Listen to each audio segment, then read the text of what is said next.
Forget about the formalities. Thinking of her unit members forced her to relax, but the tingling pressure of the magic that felt like hers, but didn't belong to her, wouldn't let up. Richard's magic. He was still here, still close, probably watching her. There was nothing she could do. Finally, the MC retook the stage for a few closing words. Idina realized she had no idea how long the event had lasted. She'd lost track of the speeches, awards delivered, and the individual mentions and commendations doled out to Army personnel who'd come to drink and eat hors d'oeuvres and pat each other on the back for a job well done. Apparently, none of them had any idea that they'd been lied to, that the man they knew only as Lieutenant Colonel MacBlair, the man who'd worked his way up through the Army ranks to now command an entire battalion, like he'd commanded the ballroom with his brief speech, was a fake and a liar, that he'd fooled them all, like he'd fooled Idina, into thinking she was completely on her own since she was 9. "I think we can all agree you showed up for the drinks," the MC added with a chuckle, eliciting another round of fairly polite laughter. "Feel free to stay for the company. Thank you all for coming."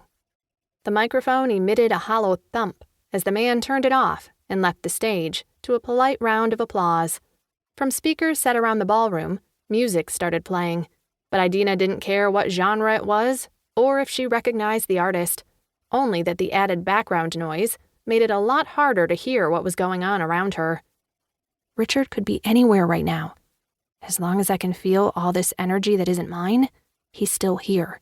I can't stand here acting like I didn't recognize him. "Changed your mind about that drink, huh?" Idina almost jumped at the sound of Hines' voice so close to her. Blinking quickly, she turned toward him, glanced at the empty champagne flute on the table in front of her, and couldn't immediately find her voice. "Sir, I wasn't lying when I said I don't give a shit, Moorfield." He scanned the ballroom with a small frown, his salt and pepper mustache twitching slightly. "These things give me acid reflux like you wouldn't fucking believe. And I haven't even touched the food." Hines' sidelong glance lingered on her face, as if he knew exactly what had happened here tonight, and wanted to gauge her reaction. "Trust me, I get it." She swallowed thickly. "I'm not sure you and I are having the same experience right now, sir." Hines chuckled. "Oh yeah? Because no one recognizes you and wants to pull you into conversations more painful than getting stabbed in the ribs? Or because you've only had one underage drink?" There was no reasonable way to answer that question. She couldn't tell him that she'd seen her uncle up on that stage, Hines' direct superior, and was on the verge of risking insubordination again because she couldn't let Richard Moorfield slip through her fingers one more time. Not now. "I'd say we have about another hour of this," Hines muttered, lifting yet another champagne flute to his lips. "Smile and nod. Act like it doesn't make you feel dead inside. Then we'll..." As the man kept muttering to her about whatever he needed to say to make himself feel better about the situation, Idina caught a quick flicker of movement from the corner of her eye. She turned toward the far right corner of the ballroom, in time to see a man in dress blues disappear through a side door. It could have been Richard, yes. It could have been anyone else, too. He wasn't the only dark-haired man here in formal dress. But who else would be leaving the award ceremony so soon? Who else has something to hide and everything to lose? "Then don't fucking turn it on," Hines rambled on. "That's what I always say." "I think that one underage drink went right through me," Idina muttered, staring at the door on the other side of which she was sure she'd find her uncle. "Excuse me, Major." "Uh-huh." He knocked back the rest of his champagne, not even bothering to watch her take off. It didn't matter.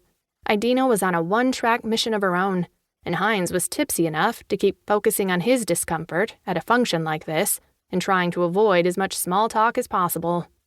Her vision narrowed on the ballroom side entrance, the only door she cared about. All she had to do was reach out for the doorknob. "Can I help you?" Idina stopped short, baffled by the fact that she hadn't noticed the enormous man standing beside the door.